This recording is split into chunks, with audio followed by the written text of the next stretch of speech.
Hola chicos, ¿cómo están? Vamos a hablar sobre el ligamiento entre genes. Según la segunda ley de Mendel, los alelos de dos genes diferentes se distribuían en forma independiente. En este caso lo que vamos a ver es una excepción a esta ley. ¿Por qué? Porque los alelos de dos genes diferentes se distribuyen de manera independiente si los genes están situados en distintos pares de cromosomas homólogos o dentro del mismo cromosoma, pero muy alejados.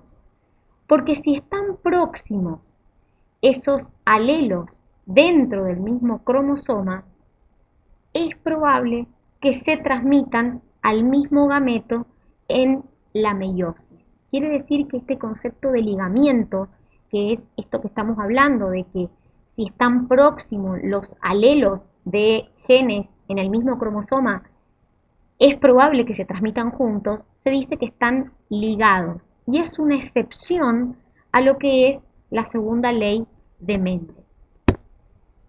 Por ejemplo, acá podemos ver genes que están en cromosomas separados, los gametos que pueden producir, y genes que están en el mismo cromosoma, pero que están suficientemente alejados. Entonces, como vemos en este caso, cuando se ha producido el crossing over, tenemos que las gametas que se producen sí se han segregado estos genes de forma independiente. Es decir, no han quedado ligados. ¿Por qué? Y porque han estado en cromosomas separados o dentro del mismo cromosoma suficientemente alejados. Ahora, vemos acá genes que están muy juntos en un mismo cromosoma. ¿Qué es lo que va a ocurrir acá? Solo se va a poder producir entrecruzamiento en esta región. Es decir, la recombinación se va a poder formar, pero no muy seguido. Hay muy poca probabilidad de que se recombinen. Es decir, lo más probable es que se liguen y que se segreguen a la gameta en forma junta.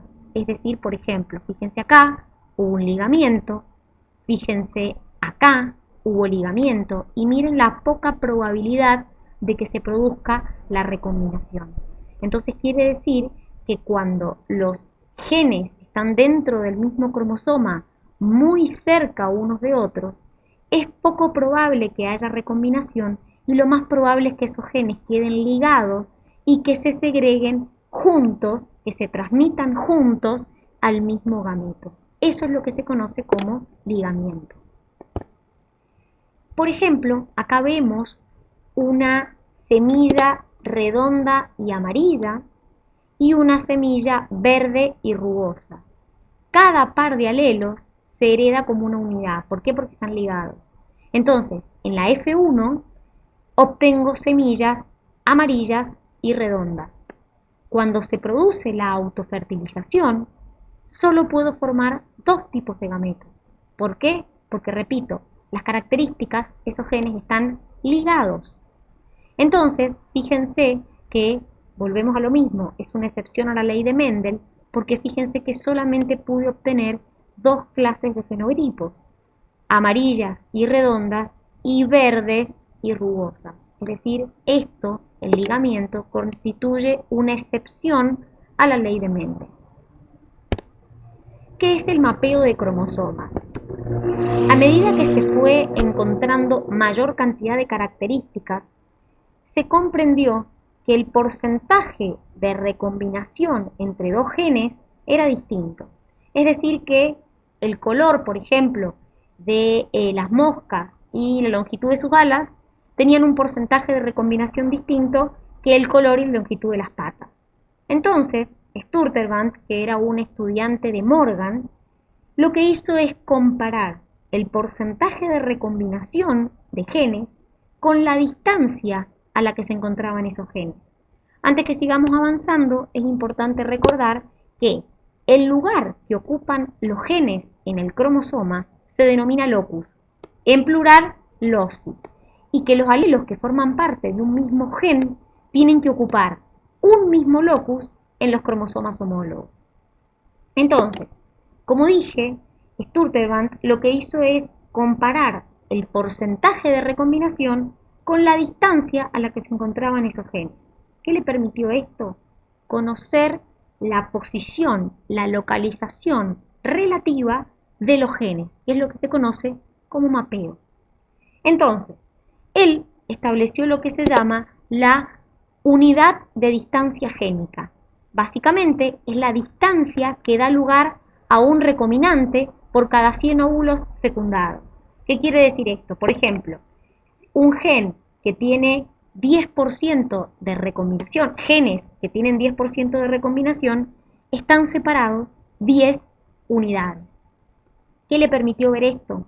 Que cuanto menos unidades separan a los genes, menos probabilidad hay que se separen y por lo tanto hay más probabilidad de que se liguen.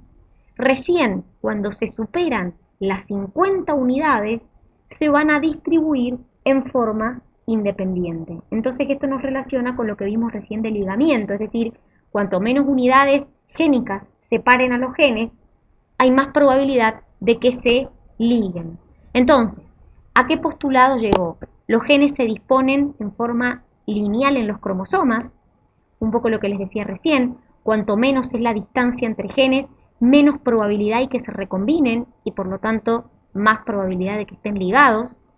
Y las frecuencias de recombinación me permite conocer la distancia que hay entre genes. Entonces, acá vemos, por ejemplo, dos cromosomas, ¿sí?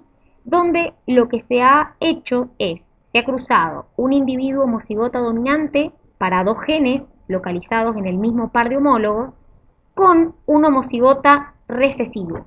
Entonces, acá tenemos el homocigota dominante del mismo cromosoma con el homocigota recesivo.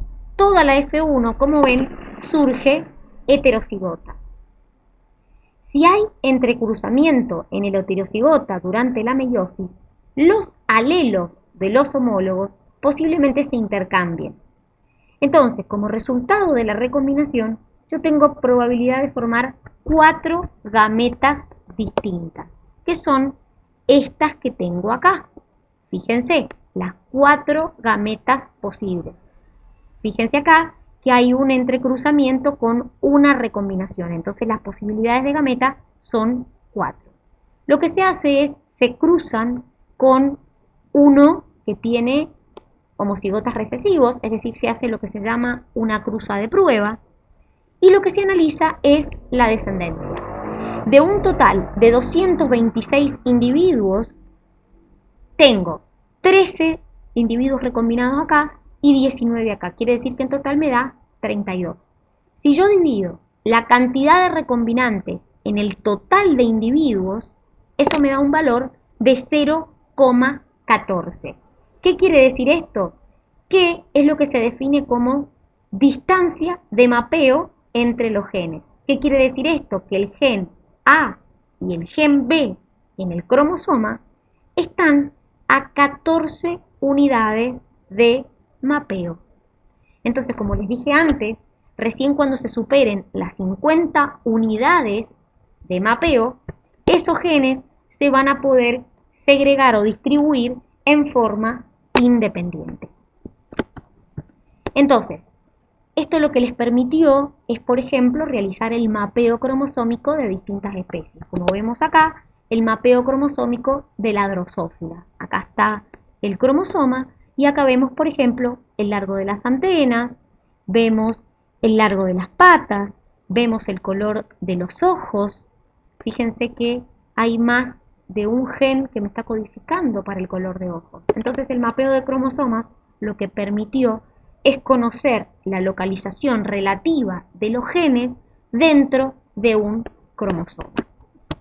Bueno chicos, espero que no hayan quedado dudas. Seguimos con otro video.